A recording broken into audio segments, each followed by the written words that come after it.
ఓం శ్రీ మహాగణాధిపతయ నమః. శ్రీ గురుభ్యో నమః. శుక్లాంబరధరం విష్ణుం శశివర్ణం చతుర్భుజం ప్రసన్నవదనం ధ్యాయేత్ సర్వ విఘ్నోపశాంతయే. అగజానన పద్మార్కం గజానన మహర్నిశం అనేకదం తం భక్తానాం ఏకదంతం ఉపాస్మహే. కాయ్ టీవీ మీడియా ప్రేక్షకులకు నమస్సుమాంజలి. మనం ఇప్పుడు భాద్రపద మాసం యొక్క విశిష్టతను గురించి సోదాహరణపూర్వకంగా తెలుసుకున్నాము. చైత్రం, వైశాఖం, జ్యేష్టం, ఆషాఢం, శ్రావణం, భాద్రపదం. అంటే భాద్రపదము తెలుగు మాసాల్లో 6వది. ఈ భాద్రపద మాసంలో గృహ నిర్మాణము చేయకూడదని మత్స్యపురాణం తెలియజేస్తున్నది. పూర్వభాద్ర లేక ఉత్తరాభాద్ర నక్షత్రములతో కూడినటువంటి పౌర్ణమి ఈ మాసంలో వస్తుంది కాబట్టి ఈ మాసానికి భాద్రపద మాసం అని పేరు. చాంద్రమానం, క్రోధినామ సంవత్సరం, దక్షిణాయనం, వర్ష ఋతువు, భాద్రపద మాసం, శుక్లపక్ష పాడ్యమి అనగా సెప్టెంబర్ 3 మంగళవారం నుండి భాద్రపద అమావాస్య అనగా అక్టోబర్ 2 బుధవారం వరకు ఈ భాద్రపద మాసం ఉన్నదండి. ఈ మాసంలో ఉన్న అత్యంత ప్రధాన పండగల్లో వినాయక చవితి ఒకటి. ఇది అనేక పండుగల సముదాయము ఈ భాద్రపద మాసం. అయితే ముఖ్యమైన పండుగలు ఏమిటి, వాటి విశేషాలు ఏమిటి తెలుసుకుందాం. శుక్లపక్షంలో చవితి రోజు వచ్చే వినాయక చవితి అతి ముఖ్యమైనది. కాబట్టి సెప్టెంబర్ 7 శనివారం భాద్రపద శుద్ధ చవితి వినాయక చవితి. చవితి నుండి అఖండ భారతావధిలో గణేష నవరాత్రి పేరిట స్వామివారిని చాలా గొప్పగా ఆరాధిస్తారు. ఆచారాలు సాంప్రదాయాల ప్రకారం వర్షే వర్షే వరసిద్ధి వినాయక దేవతాభ్యో నమః అని చెప్పి ఈ 9 రోజులు కూడా పూజించి 10వ రోజు నిమజ్జనం చేస్తారు. 21 పత్రాలు అనగా 21 పత్రాలతో స్వామివారిని పూజిస్తారు. మట్టి విగ్రహం ప్రధానంగా పూజకు అర్హమైనది. తర్వాత అతి ముఖ్యంగా గరికతో కూడా పూజిస్తారు. వినాయకుడు విద్య, వినయం, శీలం, జ్ఞానం, మోక్షాలకు అధిపతి, విద్యాప్రదాత ఆయన. అందుకే ఆదౌ పూజ్యో గణాధిప అని చెప్పి మనం నమస్కరించుకుంటాం. అంటే అఖండ భారతంలో ఏ శుభ కార్యక్రమం చేసినా కూడా ఏ విఘ్నాలు జరగకుండా ఉండేదానికి ముందుగా వినాయకుడిని పూజించుకుంటాం. వినాయకుడు ఏంటంటే విఘ్నాలు తొలగించడమే కాదు, యుద్ధాలు, కరువులు, అనేక రకాల బాధలు ఇవన్నీ లేకుండా చేసేటటువంటి గొప్ప దేవుడు. సత్సంతానాన్ని, సకల సంపదలను అనుగ్రహించేటటువంటి దేవుడిగా మనం నమ్మి పూజిస్తాం. అలాగే ఈ విఘ్నేశ్వరుణ్ణి పూజిస్తే భూమి సస్యశ్యామలం అవుతుందట. స్కాంద పురాణం, మార్కండేయ పురాణం అనేక పురాణాలు తెలియజేసినాయి. ఆయన సకల సంపదలను అనుగ్రహిస్తాడు. ఈ విషయం మనకు ముద్గల పురాణం, గణేష పురాణాల్లో చాలా చక్కగా తెలియజేశారు. ఎందుకంటే ఈయన మంగళ దైవతం. ఒక్క మాటలో చెప్పాలంటే త్రిగుణాత్మక స్వరూపుడై త్రిమూర్తి భావనతో సదా విరాజిల్లుతున్నటువంటి విఘ్నేశ్వరుడు వైదిక కాలం నుండి ఆర్యావర్తమైనటువంటి భారతావనిలో ఆది దైవంగా పూజింపబడుతున్నాడు. ఇది అందరూ కూడా గమనించాలి. అంతేకాకుండా మహాభారత యుద్ధ సమయంలో అయితే ధర్మరాజు గజాననుని పూజ చేసి విజయాన్ని పొందాడు. అనేక సందర్భాల్లో శ్రీకృష్ణ పరమాత్మ పాండవులకు విఘ్నేశ్వర పూజను గురించి ఎంత గొప్పగా తెలియజేసి ఉన్నాడు. ఇప్పుడు బాహ్య సౌందర్యానికన్నా అంతః సౌందర్యమే మిన్నా అని గణేశుని యొక్క రూపం లోకానికి తెలియజేస్తుంది. ఈ ఆంతర్యాన్ని భక్తులు గ్రహించాలి. నవగ్రహ దోష నివారణకు ముఖ్యంగా గణపతి పూజ చేస్తారు, గణపతి హోమం కూడా చేస్తారు. ముఖ్యంగా నూతన గృహప్రవేశ సుముహూర్త సమయంలో వినాయకుడిని ముందుగా పూజించి పుణ్యాహవచనం చేసి తర్వాత గణపతి హోమం కూడా చేసుకుంటారు. ఆయన విఘ్నాలను తొలగించి శుభాలను కలగజేస్తాడు. అలాగే ఈ భాద్రపద మాసము అనేక పండుగల సముదాయం అని మనం అనుకున్నాం కదా ముందుగానే. తర్వాత ఇది సెప్టెంబర్ 7 వినాయక చవితి అయితే తర్వాత సెప్టెంబర్ 8 ఆదివారం ఋషి పంచమి అండి. వినాయక చవితి మర్రోజే పంచమి. ఇది ఋషి పంచమిగా ముఖ్యంగా స్త్రీలు ఈ వ్రతాన్ని చేస్తారండి. ముఖ్యంగా సప్త ఋషులను, అరుంధతిని పూజిస్తారు. ఎవరు సప్త ఋషులు? కశ్యపుడు, అత్రి, భరద్వాజుడు, విశ్వామిత్రుడు, గౌతముడు, జమదగ్ని, వశిష్ఠుడు. వీళ్ళ అందరినీ కూడా చక్కగా పూజించుకుంటారు. ఎందుకంటే ఋతు సంబంధమైనటువంటి అనేక బాధల నుంచి ఉపశమనం పొందడానికి స్త్రీలకు ఉపదేశించినటువంటి చక్కటి వ్రతం ఇది. అన్నదానం చేస్తారు, మహాపండితుల్ని పిలిచి భోజనం పెడతారు, ముఖ్యంగా అనేక రకాల తాజా పండ్లను కూడా దానం చేస్తారండి. దీన్ని ఋషి పంచమి అంటారు. అలాగే సెప్టెంబర్ 14వ తేదీ అండి, శనివారం, ఈ పరివర్తన ఏకాదశి అంటారు.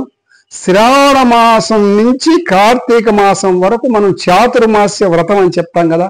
ఈ చాతుర్మాస్య వ్రతాల్లోనే ఈ మాసంలో శ్రీ మహావిష్ణువు ఒక పక్కకు అట్లా ఒత్తిగిలి పనుకుంటాడట. అందువల్ల దీన్ని పరివర్తన ఏకాదశి అన్నారు. మనందరికీ తెలిసిన విషయం, ప్రతి మాసంలో 2 ఏకాదశులు వస్తాయి, శుక్లపక్షంలో ఒకటి, బహుళపక్షంలో ఒకటి. అయితే ఇక్కడ బహుళపక్షంలో వచ్చే ఏకాదశిని కూడా మనం చెప్పుకోవాలన్నమాట. చక్కగా ఈ 2 ఏకాదశులకు శ్రీ మహావిష్ణువుని పూజించుకుంటారు ఈ భాద్రపద మాసంలో. తర్వాత సెప్టెంబర్ 15వ తేదీ ఆదివారం వామన జయంతి. శ్రీ మహావిష్ణువు దశావతారాల్లో ఒక రూపమైనటువంటి వామన జయంతి, వామన ఉత్పత్తి అనమాట. ఈరోజు ఏం చేస్తారంటే బ్రహ్మచారికి భోజనం పెడతారు, అన్నదానం చేస్తారు, పెరుగు దానం చేస్తారు. శ్రీ మహావిష్ణువుని చక్కగా పురుష సూక్త విధానంలో పూజించుకుంటారు వామన అవతారంలో. కంచిలో అయితే వామన స్వామికి దేవాలయం ఉంది, అక్కడ చాలా గొప్పగా పూజలు చేస్తారు. అంటే ఆయన పోతన గారు భాగవతంలో చెప్తారుగా, ఇంతింతై ఒటుడింతై మరియు దానంతై నభో వీధిపై అంతై తోయద మండలాగ్రమను కల్లంతై అని చెప్పుకుంటూ వచ్చి సత్య పదోన్నతుండొచ్చు బ్రహ్మాండాంత సమర్థి అంటాడు కదా. అలాంటి అద్భుతమైన రూపానికి ఈరోజు పూజ చేస్తారండి. అలాగే ద్వాదశిలో శ్రవణ నక్షత్రంలో ఈ వామనుడు జన్మించాడండి. అందువల్ల చాలా ప్రత్యేకంగా, ముఖ్యంగా దక్షిణాది రాష్ట్రాల్లో వామన పూజ బాగా చేస్తారు. తర్వాత సెప్టెంబర్ 17 మంగళవారం, ఇది చతుర్దశి అండి. ఈరోజు ఏంటంటే అనంత పద్మనాభ వ్రతం చేస్తారు. ఇంకొకటి ఏంటంటే విశ్వకర్మ జయంతి, దేవశిల్పి అయిన విశ్వకర్మ జయంతి కూడా ఈరోజు చేసుకుంటారు. ఇలాగా ఈ మాసంలో చాలా పండుగలు ఉన్నాయండి. అనంత పద్మనాభ స్వామి వ్రతాన్ని అసలు మొట్టమొదట ఆదిలో ఈ వ్రతాన్ని యమునా నదీ తీరంలో జరిగిందండి. ఇప్పుడేమో భారతావనంలో అంతా చేస్తారు. అంటే ఏమిలా, శ్రీ మహావిష్ణువుని శైల రూపంలో శాంతాకారం భుజగశయనం పద్మనాభం సురేశం విశ్వాకారం గగన సదృశం మేఘవర్ణం శుభాంగం లక్ష్మీకాంతం కమలనయనం యోగి హృద్యానగమ్యం వందే విష్ణుం భవ భయహరం సర్వలోకైకనాథం అని చెప్పి ఆయన్ను ఈ శ్లోకంతో పూజించుకుంటారు. ఈరోజు అనంత పద్మనాభుణ్ణి చక్కగా షోడశోపచార పూజా విధానంలో సుగంధ పరిమళ భరితమైనటువంటి చక్కటి పూలతో విష్ణు సహస్రనామాలు చదువుతారు, భాగవత పారాయణ చేస్తారు. ఇవన్నీ కూడా ఈ అనంత పద్మనాభ వ్రతం రోజు చేసుకొని అన్నదానం చేస్తారు, షోడశ మహాదానాలు చేస్తారు. ఈ వ్రతం చాలా విశిష్టమైనది.